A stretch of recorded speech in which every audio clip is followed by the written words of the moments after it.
আমি যদি নিজের উপর বিশ্বাস ও ভরসা রাখি সব কাজ করা সম্ভব হবে। মানুষের মন খুব শক্তিশালী, মনের একাগ্রতাই হলো এই শক্তি। স্থির মনের দ্বারাই জীবনের সত্যকে অনুভব করা সম্ভব। মানুষের কাছে সবচেয়ে ধর্ম হলো সত্য, আর এই সত্যের উপর কোনো ধর্ম হয় না।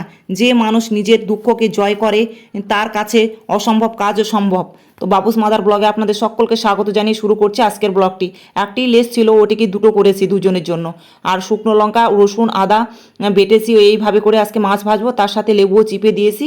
নুন হলুদ দিয়ে চিংড়ি মাছটাকেও মেখে নিয়ে 10 মিনিটের জন্য রেখে দেবো। আর এদিকে দুটো কড়াই বসিয়ে দিয়েছি, 2 কড়াইয়ে তেল দেবো। দিয়ে হচ্ছে ওই আলু আর পটল দিয়ে আজকে একটা তরকারি করব, আর উচ্ছে আলু ভেজে নেব। 2 কড়াই রান্না না করলে জানেন আমার খুব দেরি হয়ে যায়, কারণ ওই 8:30টার মধ্যে কমপ্লিট করতে হয় রান্না, 9টার মধ্যে খেয়ে আবার স্কুলে বেরিয়ে যায়। খুব তাড়াহুড়ো করে রান্না করতে হয়। আর আজকে ওই পটল ভেজেই রান্না করব। পটলটাকে ভেজে নিয়েছি, ওইভাবে রান্না করলে তরকারিটা বেশ টেস্ট হয়। আর এদিকে হচ্ছে আমার উচ্ছে আলু ভাজা একদিকে হয়ে গেছে। আর ওই কড়াই হচ্ছে চিংড়ি ভাজতে ভুলে গেছি, তো এই কড়াইটার মধ্যেই আমি এখন ভাজবো।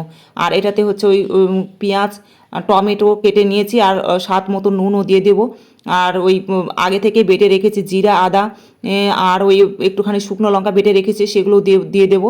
দিয়ে হচ্ছে ভালো করে নেড়ে চেড়ে নিয়ে ঢেকে দেবো। আর ওই কড়াইয়ে তেল দিয়ে গরম গরম হচ্ছে, ওই কড়াইটার মধ্যে আবার হচ্ছে ওই মেখে রেখেছি মাছটা, ওই মাছ ভেজে নেব। তো এই আর কি মাছটা দিয়ে দেবো, আর ওইদিকে ওই কড়াইটাও ঢেকে দিয়েছি। তো 2 কড়াই আর কি যুদ্ধ চলছে আজকে আমার। তো এইদিকে মাছ ভাজা আমার হয়ে গেছে, উচ্চ ভাজা আর মাছ ভাজা কমপ্লিট। এবার চিংড়ি মাছটাকে ভেজে নেব, যেহেতু ওই কড়াই ভাজতে ভুলে গেছি। তো এবার মাঝে মাঝে ওই কড়াইও আবার একটু নেড়ে চেড়ে দিচ্ছি।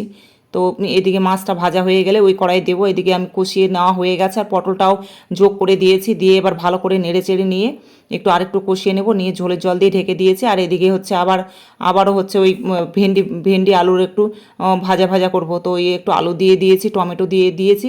দিয়ে নাড়াচাড়া করে ভেন্ডিটাও দিয়ে ওই পেঁয়াজ টেঁয়াজ দিয়ে সব একটু ভালো করে ঢেকে দেবো। হচ্ছে ওই বাটা মশলা একটু বেঁচে ছিল, আদা আর ওই জিরে, একটু শুকনো লঙ্কাও ছিল, সেটাও দিয়ে দিয়েছি। আর দিয়ে ঢেকে দিয়েছি ঢ্যাঁড়সটাকে। আর এইদিকে হচ্ছে আমি ওই আলু পটলের তরকারি আমার হয়ে গেছে।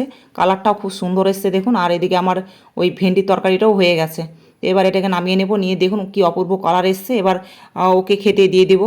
তো খেতে বেড়ে দিয়ে ওকে, আর অন্য অন্য কাজ যেগুলো আছে সেগুলো আমি করতে যাব। তো আজকের ব্লগটা এই পর্যন্তই। সুস্থ থাকবেন, সাবধান থাকবেন। ভালো লাগলে লাইক কমেন্ট করার অনুরোধ।